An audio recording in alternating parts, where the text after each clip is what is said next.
হ্যাঁ, আসসালামু আলাইকুম।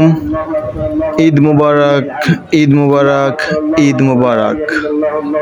ভান্ডারকোট, লক্ষ্মীখোলা, বড় হাজিরাবাদ ঈদগাহ মাঠ থেকে আপনাদেরকে জানাই পবিত্র ঈদুল আজহার শুভেচ্ছা। আপনারা দেখতে পাচ্ছেন হাজার হাজার মানুষের জমায়েত হয়েছে আমাদের ঈদগাহ ময়দানে।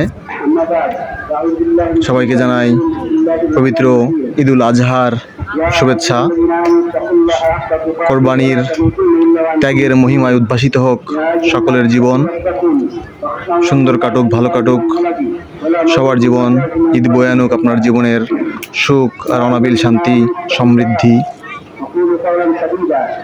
সবাই ভালো থাকবেন। আল্লাহ হাফেজ। ঈদ মুবারক।